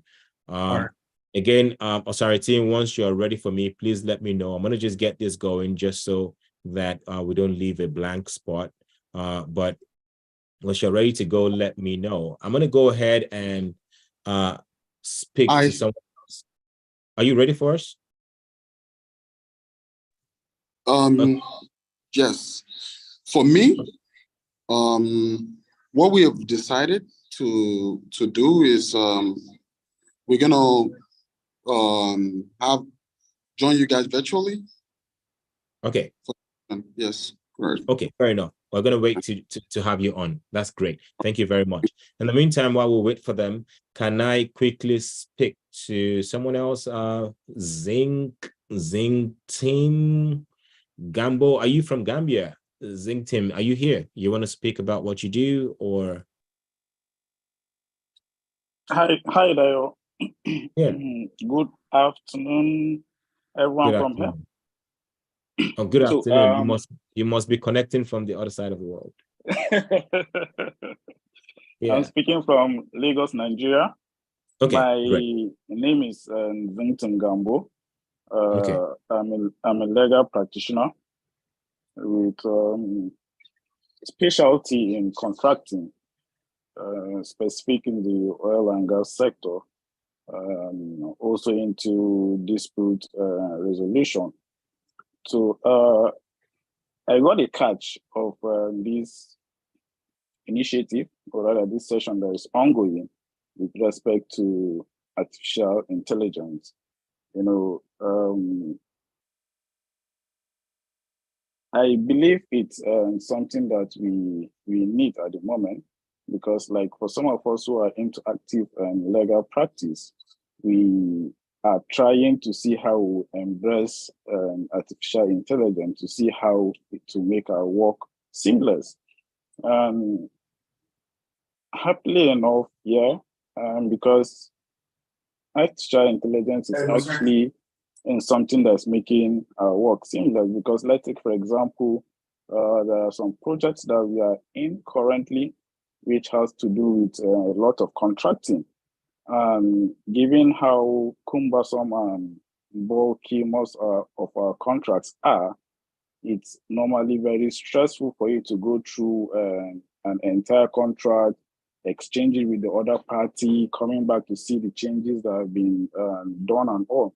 But right now, AI is coming in to help and then mitigate that, in the sense that once a document is being reviewed and exchanged with the other party and then it's being brought back, you have a tool that can easily pinpoint those changes that have been made, those points that have been agreed on. So you wouldn't have to go through the contract all over again. So to me, I feel AI is a welcome initiative, and some of us are here to learn more on AI and to see how it will make our work seamless. Beautiful. Look, thank you very much, Zing Team, for sharing what you do. I think that I see potential synergies happening here. Again, the lady from Sierra Leone is a freedom fighter, as she has said, and there are other people here, who definitely needs a lawyer, right? So it's a great time to connect. Please drop your link on there as we move on. I think that my speakers are ready for me now, and it'll be a great time to go ahead and hear from them. It's been great meeting you all. Let me bring back Olariwaju to the spotlight, and then we can get this started. Olariwaju, please take it away. Yes, we're going to be sharing one screen. I and Gideon, we are right on ground. So you can ask us the question. and anything you want to ask us, so we can actually go ahead with this. Okay, so great. Do you initially have like a presentation or anything you want to talk about initially, or do you want us to just go straight to Q&As? We're going to go straight to Q&As, so we can, because of time, I have quite a number of things I need to say, but because of time, I might not be able to say them. So I might not be able to say them. So, but the preamble is, technology is important for growth in Africa. It's very important for growth in Africa. And a couple of days I've been meeting a lot of people that are doing, they have like ideas, how to use AI to generate power in Africa, how to use AI to even build, how to use technology to do stuff that are extraordinary in Africa.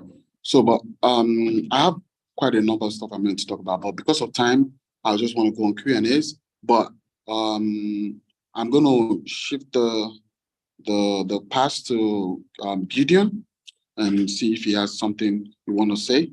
I'm just trying to save time because of the next session coming up. Yeah. Fair enough. Thank you. I'll just Gideon? wait till the Q&As, please. Yeah. So we're going to go straight to Q&A. Is that what you're saying? Gideon does not have any intro to throw to us? No, Gideon has something to say. Okay, Gideon, go for it, please. Definitely. So I'll just use for Gideon, please. Okay. Can you hear me? Yes, we hear you loud and clear, Gideon. Yeah, so first and foremost, an honor and a privilege to be part of this panel as we're discussing about technological advancement in Africa and what should be done. Technology is really important when it comes to development, especially in the 21st century, where we are at the edge of massive communication, the fourth industrial revolution that requires technological tools in order to evolve and in order to make lives of the people easier. And from the African perspective, it's really important for us to focus on how we can advance the technology from the African perspective. And I believe that this conversation will all open for us new perimeters and new ideas that will allow us to look at the bigger picture and see what should be done for our dear, lovely continent. Thank you. Okay, thank you very much. So I'm going to go straight to Mr. Olariwaju. My question to you will be, as a diplomat and a founder of Winners Circle, what role do you see for the African diaspora in fostering technology-driven growth on the continent? What role do you see for the Africans in the diaspora in fostering technology-driven growth on the continent?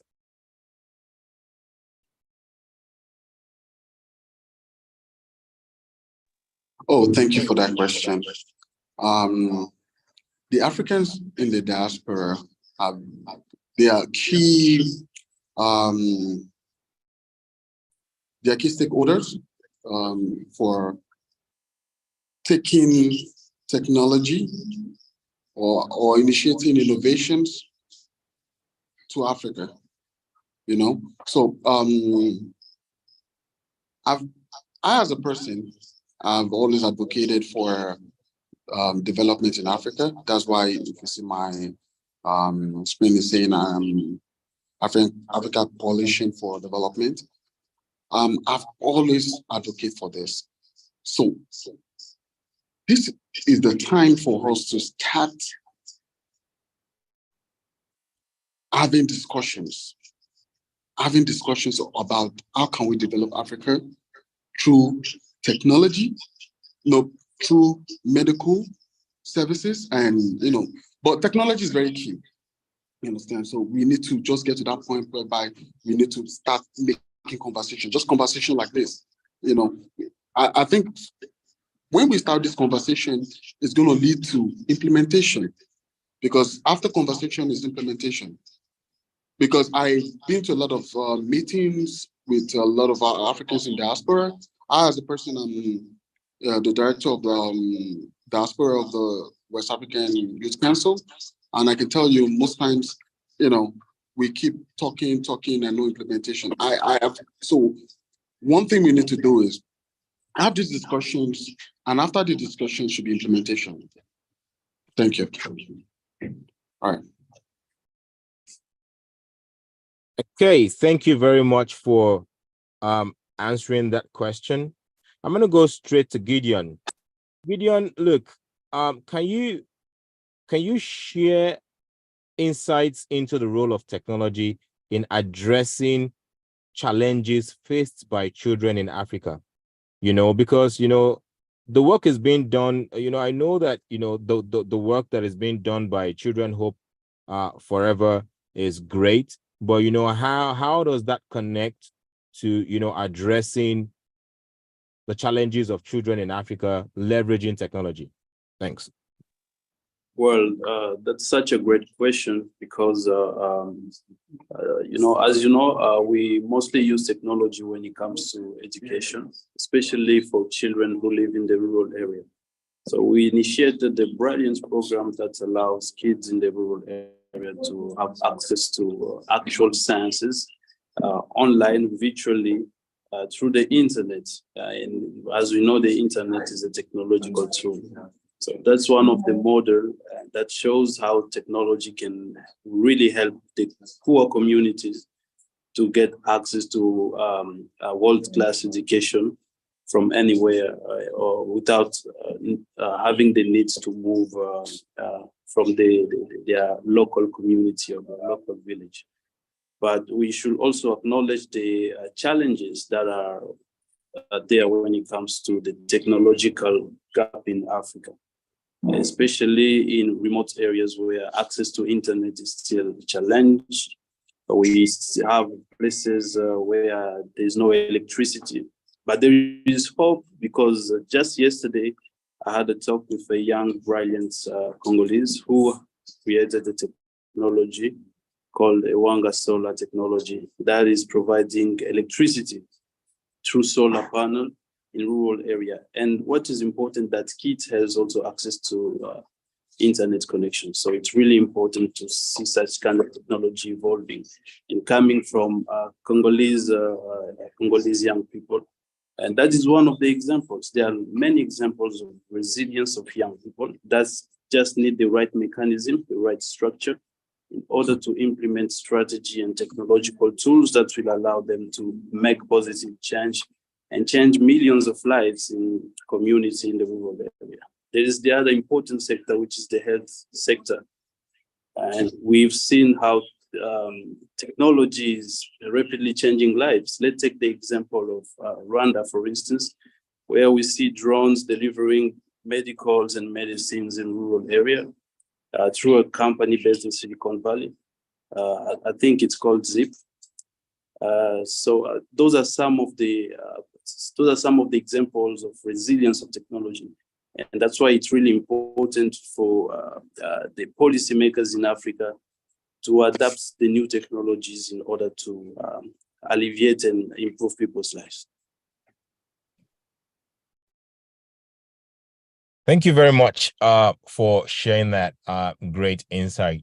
I really think that answering these questions is going to have a better impact or better value for us if we're able to get like a 2-3 minutes version of whatever presentation you were going to do earlier. I know that we're fast spent with time, but we want to know like what you were thinking to share with us earlier, maybe like a summary of it, so that you know we can connect all those things to the questions that we're asking. So in 2-3 minutes, can you tell us like, you know, what did you have prepared to speak to us about today around, you know, Africa leveraging technology to be able to sustain great economies, to be able to, help education and the rest of that, So I'd like the both of you to speak one after the other.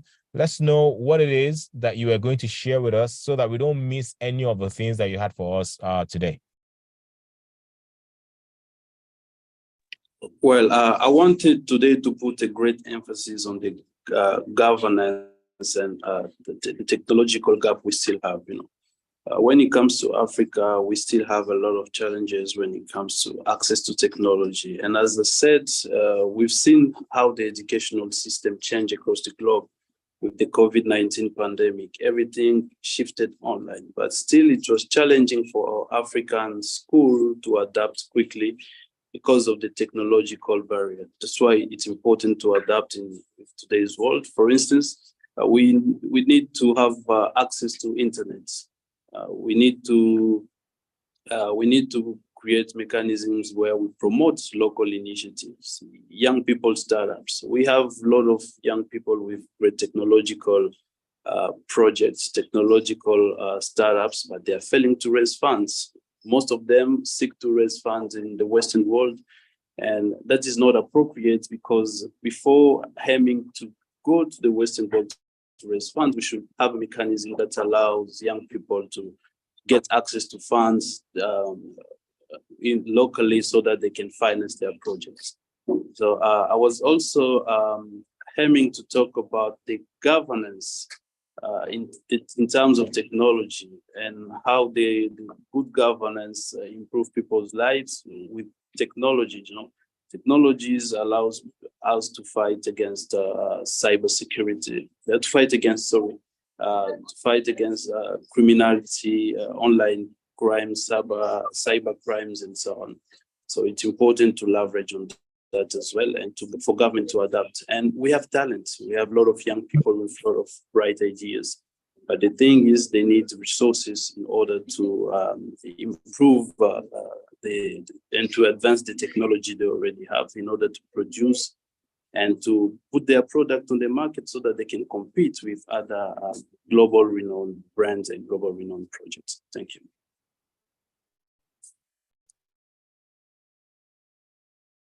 So thank you very much for sharing that. I just had a conviction within me that, we need to listen to the initial presentation that you wanted to put across to us. But let's hear this same version for Olariwaju. Let's hear what you really, I know that you gave us like an intro, like if there was anything you were going to emphasize on for your presentation, what would it be? Just so that we can connect it to the questions. And then from here, I'm going to open the questions to the audience to ask questions directly around what we have spoken about and see if they can get further clarity on anything. Thank you. Olariwaju, we want to hear a 2-minute version of your pitch.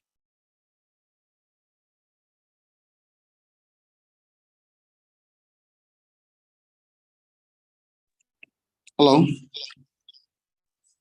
Hello. Yeah, we hear you. We hear you loud. Oh, is there feedback there? Hello. Hello. Olariwaju, go ahead. We can hear you. Oh, you can hear me. Hear you. Yeah. So, as a consultant, I've always had the belief that we need to work so hard. I consult for organizations right in New York, businesses setting up businesses in New York, like European businesses trying to get into the American market and invest technology, furniture, whatever it is. So, but now I found out that while technology is already, this country is already a developed country, but Africa is actually going through a lot when it comes to technology, from healthcare to agriculture, like little things that they've gotten perfect here in the United States and all the Western world. They're still struggling, like a lot of people in agriculture are still using the old ways of, harvesting, and so I feel like I said earlier, I feel the need, while we should have stakeholders who can bear it upon themselves to push for the narrative where we have like a technological hub. I know there are a lot of technological hub where we can get inventions to create ideas on solving all these problems. Lately I've been working with some investors and some other organization to see how we can actually get investors right here to invest in technology in Africa, agriculture, different sectors, and these are the things I've been working on as a person. So we need collaborations. We need that approach. We need to take that steps to achieve these goals. If not, we just be, going about in circles, doing nothing. And I've been in meetings, like a few days ago, I was in meetings with the DG of the World Health, and we talked about how they've been doing a lot in the health in the world, like the health sector in the world. And I'm asking a question that, can we have an approach? Because Africa has always been looked down upon as, oh, it's the dead end, especially when COVID came in, they didn't really care. But right here in America, we had the option that if somebody had COVID and you get close to the person, it's going to send you an alert on your phone that, or you've been exposed. But in Africa, they don't even have all that. So these are the things we need to do. We need to get to that point where we talk to heads of government. Because of the bureaucracy, there's too much bureaucracy in Africa, whereby before you implement anything, you have to go through somebody that knows somebody that knows somebody, and that's been something that's been, even, as a person getting investors to Africa, I have to know somebody that knows somebody that knows somebody. And tomorrow, if the head of government is no longer there, automatically a new person can come and say, you know what, I'm going to change the process. I want to change the laws, and these are the things, these are the bane to development of technological sector in Africa. And these are the things we need to make this discussion, and not just only discussion, we have to implement. Implementation is very important. And anybody that has any way that they, any network they have to be able to achieve these goals,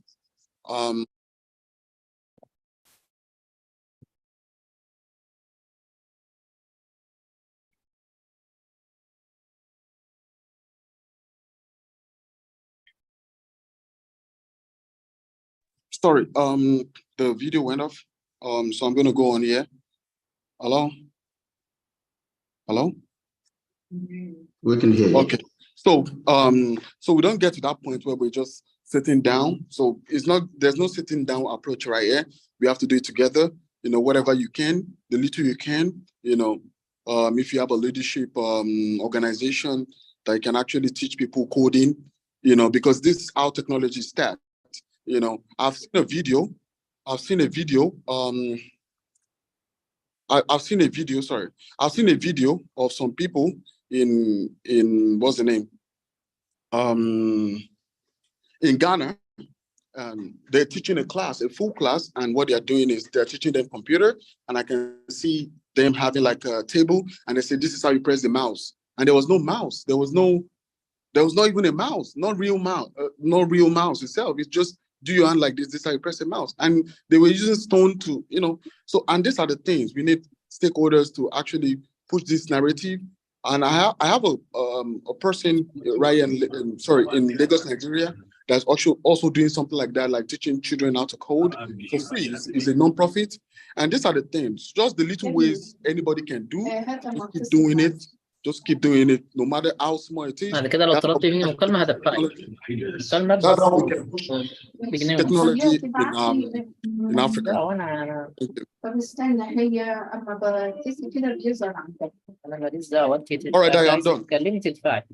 بيظهر عندك. Okay, thank you. I'm trying to figure out the people who are speaking so that I can, put them on mute. Can we all try to be on mute, please? Thank you. 1 second. I'm gonna mute these people. Right. This was this. On the. Okay, I think we're good to go now. Now, Ahmed,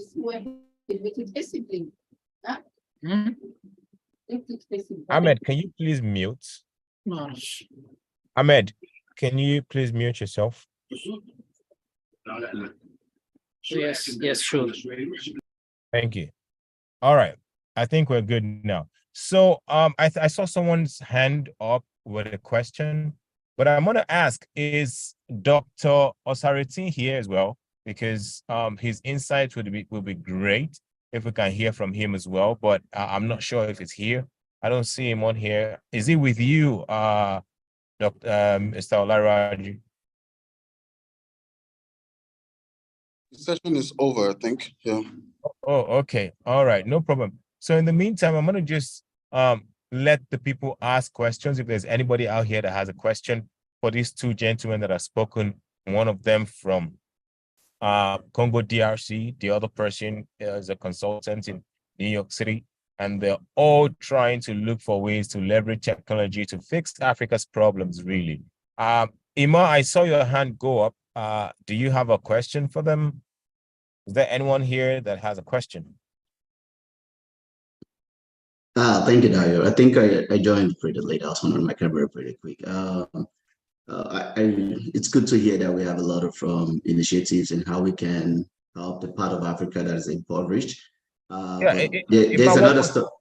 Ima, sorry, as you ask your question and as you contribute, let us know who you are and what you do so that people can, understand what perspective you're coming from, and we can get value from here to ensure that we network with you afterwards. Thanks. Awesome. Thank you. Yeah, my name is Emma Olorushe. I'm a co-founder of PayHelper. PayHelper is payment aggregator between Nigeria and the US. It means that if you have a business in Nigeria and you need to securely make payments in the US, PayHelper helps you facilitate all of that through a secured means.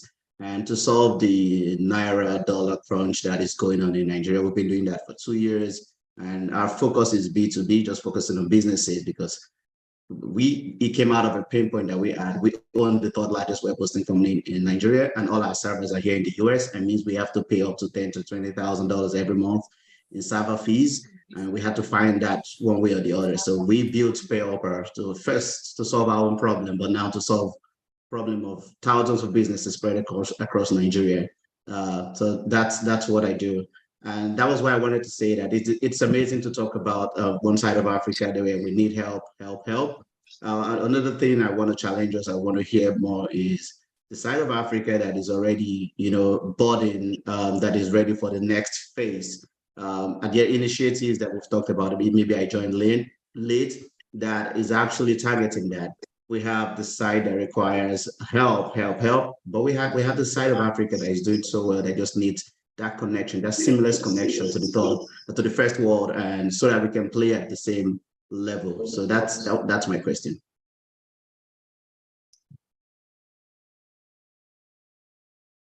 Okay, so it would be nice to hear from you, Olarewaju, and also the other gentleman who Mr. Gideon. Mr. Gideon, you can go first if you're here, and then Olarewaju will come next.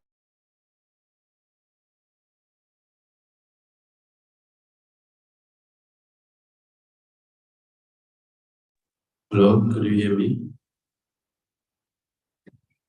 Yes, we hear you. Yes. To Mr. Is it Mr. Gabi to repeat, or Mr. Dayo to kindly repeat the question? I didn't get it properly. Can you summarize? Let him summarize. I can briefly. So what I'm saying is, I think I joined pretty late. I just wanted to leave their initiatives for the budding ideas and structure businesses. I'm a Nigerian. Some Nigerian businesses are playing that part as US business in terms of volume of transaction and all of that. And there are initiatives that we've identified in this conversation that is kind of tapping into that, just making sure we create more enablement for that persona in Africa. I mean, so that we're not focusing only on the people that need education and need. We want to make sure that we balance it across board, and we're lifting every side of African representation when it comes to economics. Okay, is the question about the representation of the African technology on global scale? Of course, we have great Africa startups that have risen and that are actually listed at the stock market in New York. We have, for instance, the M-Pesa, and we have actually a lot of unicorns based in Nigeria that are operating in Silicon Valley, and that worth now billions of dollars. So we actually have these technologies coming out from brilliant African minds. But the fact is that they are not sufficient. And there is also another mistake we always make is to put Africa in the same box. Africa is a continent with 54 country members. And all the countries in Africa don't have the same level of development. We definitely somehow have common problems at some extent, but we don't have the same priority and level of development. So when it comes to filling even the technological gap, Nigeria, for instance, is more advanced somehow in the technological sector than a country like the Congo or Botswana or Sierra Leone. South Africa is more advanced, for instance, more than Burundi or Rwanda. So they don't have the same priority, and we should take that into consideration as well. But despite all that, we have to acknowledge the fact that we see that entrepreneurship mindset across young Africans, and they're actually doing good on a local scale and even at the global scale. With the technology and trying to get into the market and shake things up. So that's a great thing we have to encourage, we have to support. But the thing is, we need to do more because there is more that needs to be done. And there is a huge gap that has to be filled so that we can compete with the outside world. Remember, the goal is to be able to fill the technological gap across all the continents. Thank you. I think you can make the next part very interactive. Thank you. Like you want to get involved or ask questions, you can raise your hand and come in because we have heard a lot of exciting.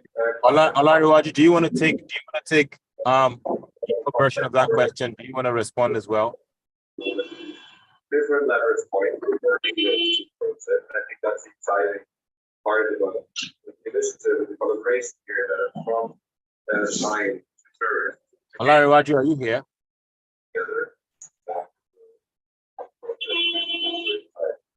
And now we have Can everyone please go on mute while we're trying to figure this out? Also, the opportunity to go beyond that. Please, can you just mute Beatrice? Okay. What steps to take, also to find out what the obstacles are. Christopher, I see that everything that we've been talking about sounds interesting to you.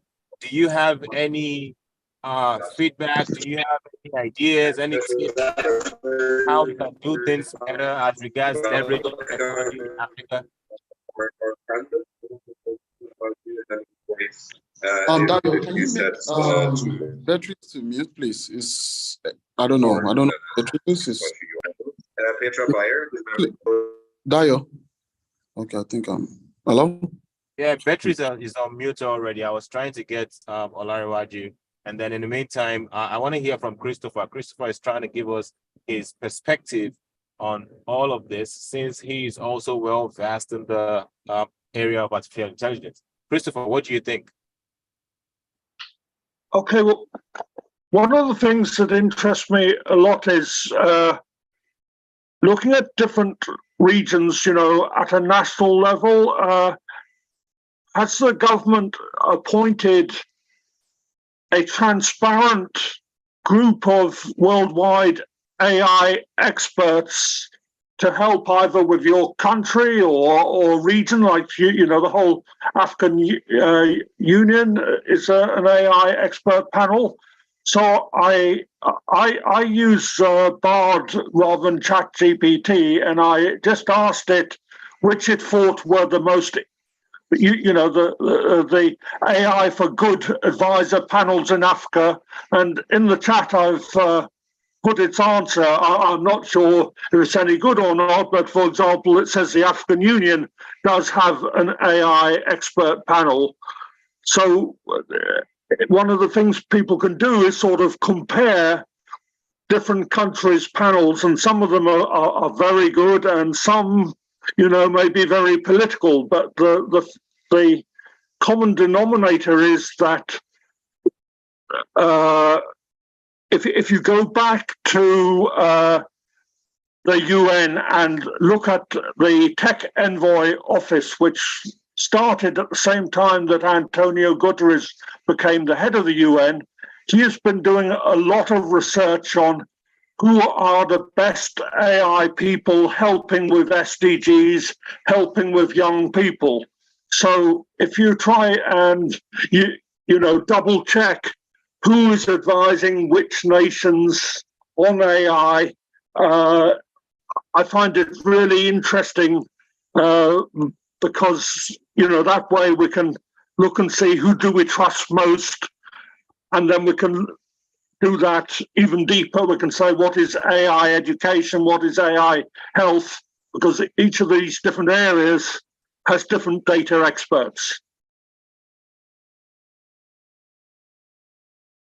Thank you very much, Christopher.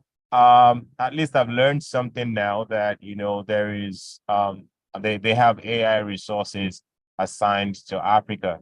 And I'd say, you know, that's another way that the US tries to show great leadership qualities by ensuring that, you know, their resources are spread around.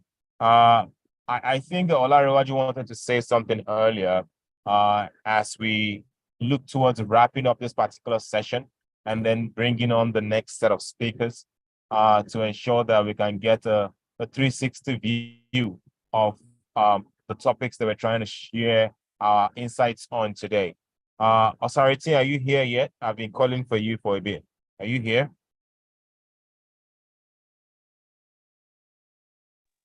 So for me to share my view, the answer to I know somebody has asked a question the other time, I think.